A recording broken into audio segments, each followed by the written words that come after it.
मजबूती दें, ताकि इससे पूर्व जो हम सभी जात धर्म संप्रदाय में बटे हुए थे, आपके बीच मौजूद हो चुके हैं भारतीय राजस्व सेवा के पूर्व अधिकारी श्रीमान बैद्यनाथ मेहता जी, जो कि आज जन आशीर्वाद यात्रा के माध्यम से अपने गृह क्षेत्र ठुट्ठी से यह यात्रा का प्रारंभ हुआ है और आप सबों के बीच हर प्रखंड क्षेत्र के गांव गली मोहल्ले में पहुंच रहे हैं। आप सभी बड़े बुजुर्गों से आशीर्वाद और युवा साथियों से जन समर्थन की आस लिए आप सबों के बीच आए हैं। आप सभी अपना आशीर्वाद और जन समर्थन अवश्य दें, ताकि आने वाले समय में लोकसभा 2024 में इनको अपना मजबूती दें, ताकि इससे पूर्व जो हम सभी जात धर्म संप्रदाय में बटे हुए थे, लेकिन अब एक IRS अधिकारी आपके इस विधानसभा का बेटा यह जातीय समीकरण से ऊपर उठकर जातीय समीकरण को ध्वस्त कर एक सच्चा अपना झंडा के नीचे बैद्यनाथ मेहता मिशन के नीचे आप लोग आइए, जुड़िए और बैद्यनाथ बाबू को ताकत दीजिए, शक्ति दीजिए, ताकि आने वाले समय में सुपौल लोकसभा में अपना उम्मीदवार होगा, वो होगा बैद्यनाथ मेहता। सुपौल लोकसभा में कोई पार्टी नहीं, दलगत राजनीति से ऊपर उठकर बैद्यनाथ मेहता की पार्टी को बढ़ावा देना होगा। इसके लिए आप तमाम क्रांतिकारी युवा साथियों के सहयोग की अपील लिए आप सबों के बीच आए हैं। आप सभी गर्मजोशी से स्वागत करें और माननीय बैद्यनाथ बाबू को आशीर्वाद देकर यहाँ से विदा करें, क्योंकि यहाँ से 4 जगह और पॉइंट है। उसके बाद हम सबों का रात्रि विश्राम भगवानपुर है। इसी तरह से अनवरत कार्यक्रम आशीर्वाद यात्रा चलता रहेगा। हेलो, बहुत बहुत धन्यवाद। Hello hello hello check, hello hello hello hello check.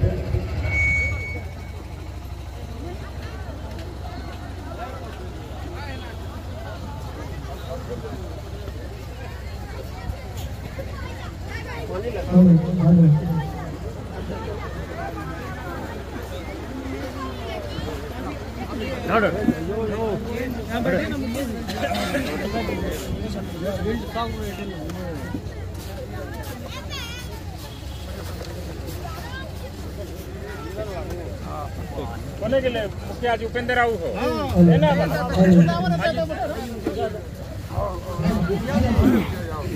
आइए ना।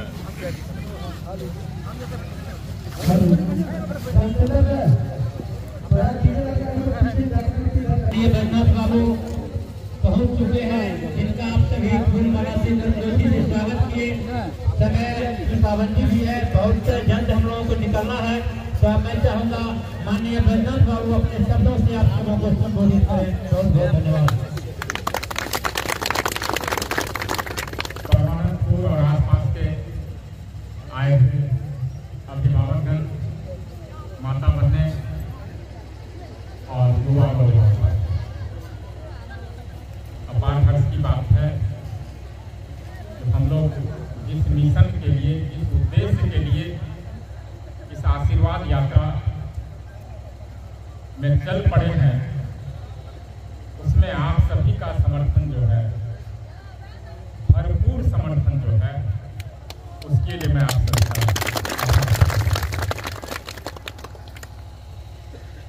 कई सरकारें आई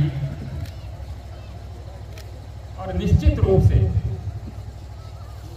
समय के हिसाब से अपने अपने स्तर से उन्होंने काम किया, और मेरा मानना है बिहार भी उस दौर में कुछ आगे जरूर बढ़ा, लेकिन आज भी हम अगर भारत के अन्य राज्यों से बिहार की तुलना करें तो बिहार हर एक मामले में निचले पैदान पर है, फिसड्डी है, चाहे वह शिक्षा के मामले में हो, स्वास्थ्य के मामले में हो, मूलभूत सुविधाओं के बारे में हो, और सबसे गरीब राज्य हो, शिक्षा के मामले में सबसे पिछड़ा हो, हर एक मामले में हम निचले बैठे। क्या यहाँ की जनता कामचोर है? बिहारी से ज्यादा मेहनती मेरा मानना है भारत ही क्या, दुनिया के किसी भी देश के लोग। इसके बावजूद भी अगर बिहार हर एक मामले में निचले पैदान पर है,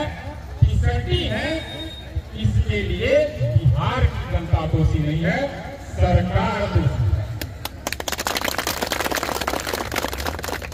इन्हीं सब विषयों को ध्यान में रखकर जो बिहार की एक गौरवमयी गाथा थी, आजादी के समय में बिहार जो है 5 महत्वपूर्ण 5 सबसे धनी प्रदेश में थी।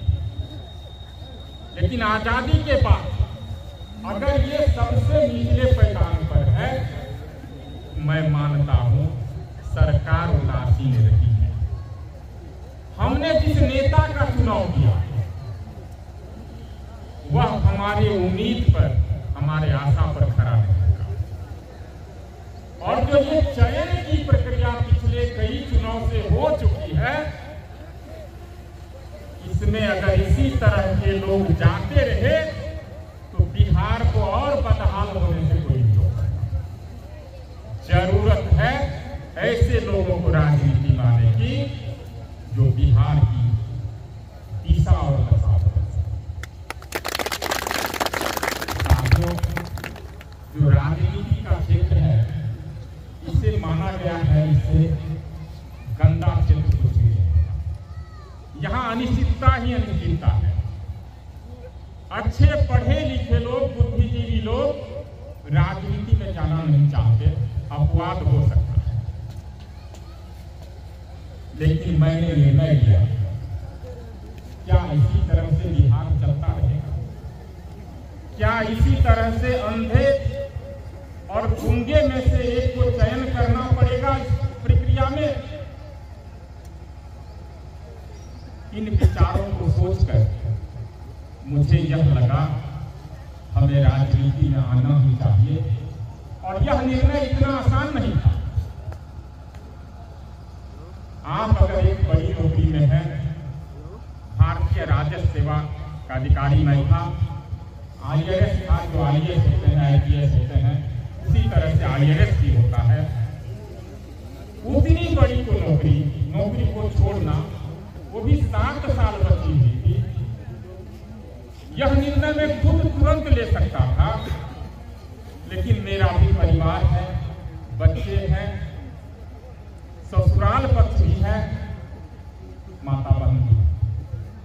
तो ये निर्णय लेना सबों की सहमति से, जहां यह तय था, एक तरफ आप ऐश्वर्यपूर्ण जिंदगी जी रहे हैं, मान सम्मान है, पद प्रतिष्ठा है, आरामदायक जिंदगी आप जी रहे हैं, निश्चितता। और दूसरी तरफ आप जहां जा रहे हैं वह अनिश्चितता से भरा है, संघर्ष से भरा है। ऐसे निर्णय मैंने लिए। बैजनाथ मेहता का अपना कोई सपना नहीं।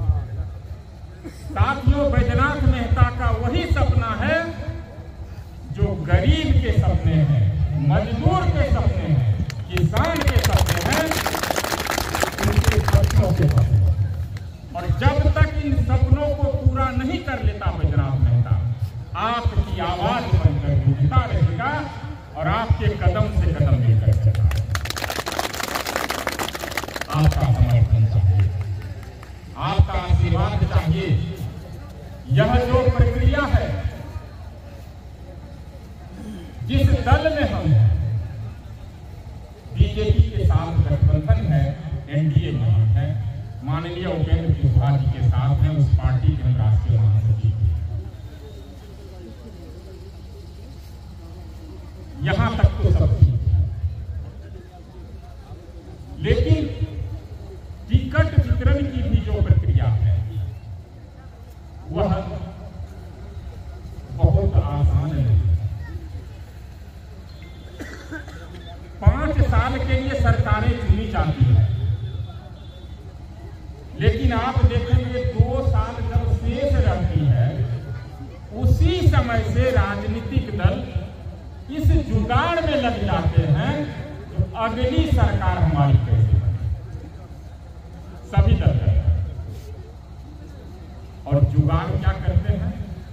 सामाजिक समीकरण बनाते हैं, माई समीकरण, अलग अलग समीकरण बनाते हैं, समाज को टुकड़ों टुकड़ों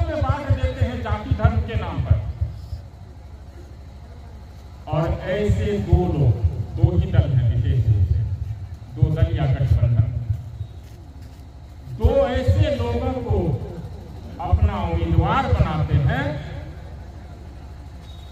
जिसको जनता देखी तक नहीं, 90% जनता उसको देखती ही नहीं, नाम तक नहीं सुना। और ऐसे लोगों का चयन हो जाता है और वो सरकार में चले जाते हैं, और उसके बाद क्या स्थिति होती है उसके भुक्तभोगी हम सभी हैं जो बिहार सबसे नीचे है। अंधे और गूंगे, बड़ा कड़वा शब्द लगता होगा, मैं इसलिए कह रहा हूं